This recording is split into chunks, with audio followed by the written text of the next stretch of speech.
ମାନସ ମିଟୁ ଭାଇ କହୁଛି। ମୁଁ ଟିକେ ତମ ନା କହି ହାଇଲାଇଟ୍ ହେଇଯାଉଛି ହେଲା। ନାଇଁ ସେ ତତେ ସେମାନେ ଯୋଉ ଭାସ୍କର ବାଲା କହିଲେ ନା ତୁ ମନକୁ କଲୁ? ନାଇଁ ନାଇଁ କହିନାହାନ୍ତି, ଆକ୍ଚୁଆଲି ତମ ନା କହି ମୁଁ ହାଇଲାଇଟ୍ ହଉଛି ଟିକେ ହେଲା। ତମେ ତ ହାଇଲାଇଟ୍ ହେଇଗଲାଣି, ମୁଁ ଟିକେ ହାଇଲାଇଟ୍ ହୁଏ। ଆରେ ମାନସ ସବୁ ଠିକ ଅଛି, ସେ ଆଳୁଦମ ଦହିବରାଟା ଠିକ ଲାଗିଲା ନାହିଁ, ସେଇଟା 50,00,000 ଟଙ୍କା ତୁ କହିଲୁ ଠିକ। ସେଟା ମୋର ବିରାଟ ବଡ ଭୁଲ ହେଇଗଲା, କ୍ଷମା କରିଦିଅ ହେଲା। ମତେ କ୍ଷମା କରନା, ଯୋଉଠି ମିଡିଆରେ କହୁଛୁ ସେଠି ବି କହିଦେ। କାହିଁ କହିଲୁ 4 କୋଟି ଲୋକ ମତେ ୱାଚ୍ କରୁଛନ୍ତି ନା। ହଁ ମୁଁ କହିଦଉଛି ହେଲା। କାହିଁ କହିଲୁ ସେଇଟା ଠିକ ନଥିଲା କଥାଟା, ସେଇଟା ଠିକ ଅଛି। 50,00,000 ମିଡିଆ ବାଲା ପଦେ କହିଦେଲେ ମୁଁ କହିଦେଲି।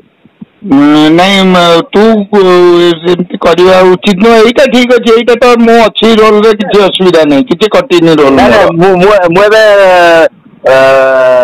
ମିଡିଆ ବାଲାକୁ କହିଦଉଛି ହେଲା, ତମ ନାଁରେ କହିଦଉଛି, ଦେଖିକି କହିଦଉଛି ଏବେ। କଣ ଭାସ୍କର ବାଲା ବସୁଛନ୍ତି ମୋ ପାଖେ।